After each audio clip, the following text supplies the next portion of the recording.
gaming friends. Thank you for clicking. Your time is appreciated, and glad you're spending it here with me for a little discussion prompt on what you think of the latest installment of Project Cars 3, that is. Given the last game was a fairly well-produced game that could have viably doubled as a simulator-worthy software, many were wondering how this release would measure. The question is this a simulator or a stylized racer suitable for console and a controller? Let's find out. And while Project Cars 2 gets a ton of views, I haven't yet made a video on it, so I'll definitely follow this up with thoughts and details on the previous title. And also, thank you to Bandai Namco for providing a copy of the game to test out with the DLCs so that I can preview a few of these awesome car packs for you. Only a slight amount of character creation here, but in racing games, it's a surprise that there's any at all. If there's not action gameplay outside the vehicle cab such as in the Crew 2, there isn't a lot to see. But I like the styles though, it kinda makes this a tough choice. If you're unsure what's best for you, err on the side of caution by selecting either beginner or novice. If you know your traction control from your stability control, then you might want to check out the custom setup options.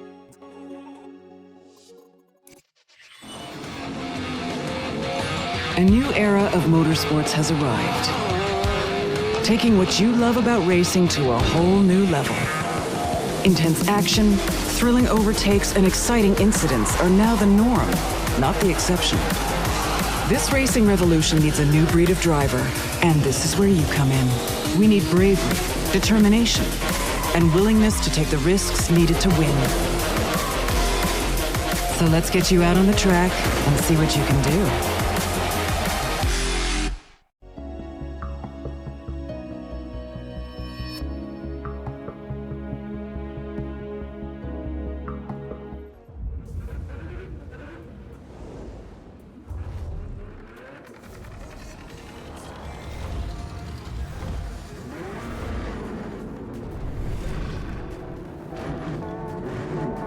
This can't be good. Oh no, the gear won't move. We're officially stuck in fourth. Okay then, we're just gonna foot in the floor it. All gas, no brakes though.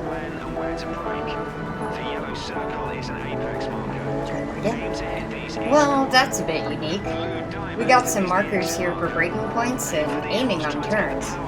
I'm not sure how good I'm gonna actually be at following those directions, but I'm digging this Canyon Highway GT race fantasy. Can I get this IRL? Okay, thanks. Wheel problems. Let me do some troubleshooting here. No? It's not Project Cars or Bandai. It's actually Logitech, and a frequent hiccup with the initial setups on racing games with the G920 that I'm using for this particular test, since it's one of the most common units out there.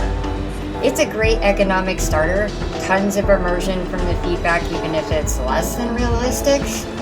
The brakes, they just don't work like the real thing. Users will know what I mean, and it plays a role in the input in Project Cars 3. It's worthwhile adjusting the brake sensitivity even between car models if you're getting stuck on in a career race. It could be these first few cars, but the brake input is super twitchy. I'll reserve judgment until we get real race cars like GT stuff, and then come back for an update. Have you ever tried to start a car in fourth gear? It would take a competitor rear-ending you to get you off the start line to even think that that's gonna work. What did I tell you? 88 miles per hour!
a hamster wheel, isn't it? You're gonna make me go round and round and round and round and round just to unlock cars, aren't you? Welcome to the showroom, the one-stop shop to buy the car of your dreams. You've got some credits in the bank. Let's see what we can afford. Gonna ceremoniously get this done with an old beater. You're of course free to go with the much newer option, the GT86 that is offered in the initial car choice menu, along with the Evo 8 and the Civic. Previewing through the class options does show that there are some things to look forward to if we just run on the hamster wheel for long enough.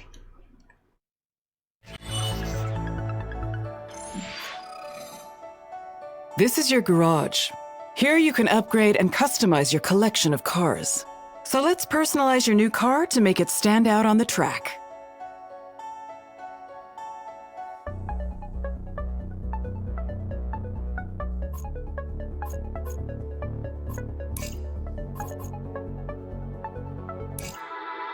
This is it.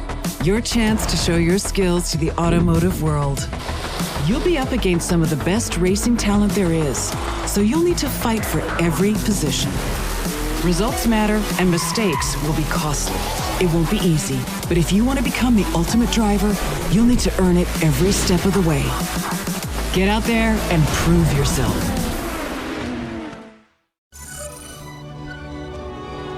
The career will take you on a journey through 10 unique race series.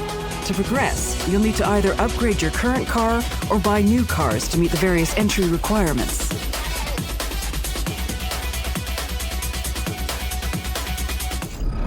Each series has 4 tours that climax with a championship event. To unlock championships and new tours, complete the career objectives in the individual events.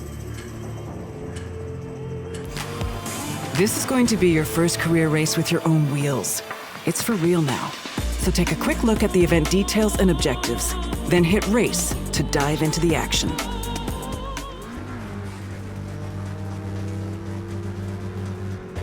But I think we have gears again.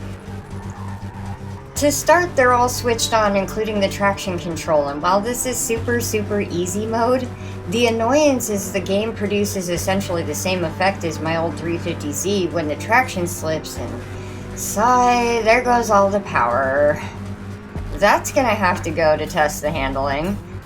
That's probably the most annoying thing I've found so far in this game, besides that XP bar. Right away, we're in the streets. Need for Speed vibes, except for the race engineer that's talking at me. Okay, maybe that's not all simulator material, but to some this could actually be a welcome addition for a change in scenery. Personally, I'm perfectly okay with having more roadways thrown into the mix. The Canyon Run-On introduction was a tasty preview of what might be in the game. Please tell me there's an open-wheel car in this list. We are so taking it to the streets. It looks like we're going on a class-by-class organization here. It's gonna make us work for this, y'all. Really feels like the Need for Speed Underground 2 all over again. It's got the staple Laguna, Snetterton, and I personally adore that all 3 configurations of Sonoma Raceway are here. It's a practically nostalgic feeling being at Sonoma on a simulator, as that's the home track of a team I tagged along with for a couple seasons. So many fond memories. Plus, it can be fairly fun to flow through the track with something like a Porsche GT3 RS. There's actually a science behind creating tracks that players are gonna love, not to mention ones that will play to natural strengths and make the gamer look better than they actually are. Gamasutra has a great paper laying this all out. I'll add the link in the description. The most fun rated racing games are the ones where you never or rarely have to stop accelerating. This applies especially to arcade games where players are paying cash, individual experience, as opposed to a console game which can be played unlimited times. This means tracks are expanded to be about a third longer, with a much more forgiving feature.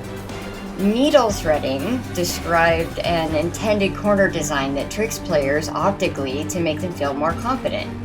The corner's wide entry point into the curve that narrows the driver down into a path with an exit that looks harder than it actually is to navigate. The camera angle can fool a player into seeing a perspective where the cars only appear closer to the walls in the corner exits, giving us the notion of totally crushing that apex.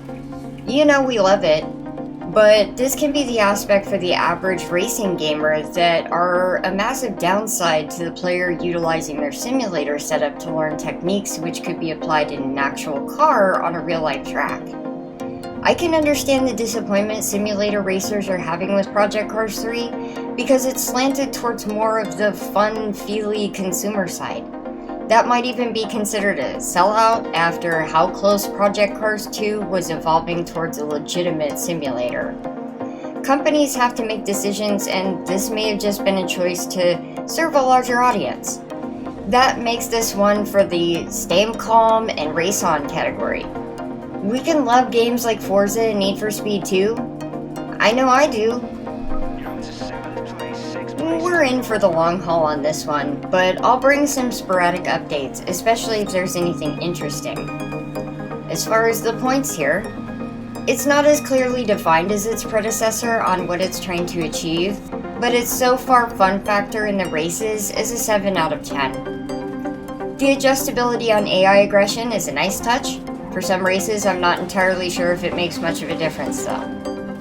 My machine is nothing special, but running on a higher demand settings with over 100 FPS, the game's graphics are good, but not a huge difference aside from some of the weather effects. 7 out of 10 there too. Sounds like race cars from speakers that can't compete with real cars I'm used to blasting out my eardrums. I'm being generous with an 8 out of 10. Only light wheel troubleshooting that I suspect is more G-Hub being the problem with the Logitech unit. Very few games do end up being plug and play, but it's worth the pain once you get it working. Playing with the wheel can really change the immersion and make it more of an enthusiasm-inducing experience. With the Xbox-style USB controller, it's fairly simple, not flying off into oblivion by tapping, and it seems fairly standard of a racing game. It's the immediate impression of how the game progresses that I'm slightly bored with. Other than backing out to custom race mode, there isn't a lot of choice at the beginning of the career. Just follow the set races and complete challenges. That's where the fun factor drops to about a 4, because the goals don't feel very rewarding. I just really wish I could play with more race cars now. It's gonna be a while on this grind before we see them. There's lots of good things about this title when it comes to racing games, but it's just not quite squeaking out being great. The game pulls out all the stops using the illusion tricks to give the driver confidence for sure. Just entering the game feels like immediate winning, and extremely forgiving, like I could just be completely goofing off and still be able to keep it on the road. I think there's some promise in the title. I don't know how it'll develop or if there would be much more to elaborate on its system that would improve it. I'll let you know what I think in the future. We'll maybe do some cognitive processing training on this.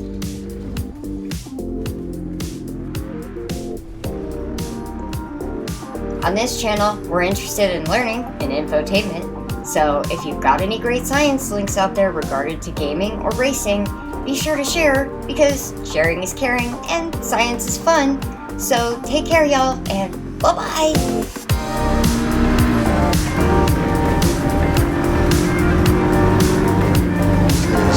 It's not how you stand by your car.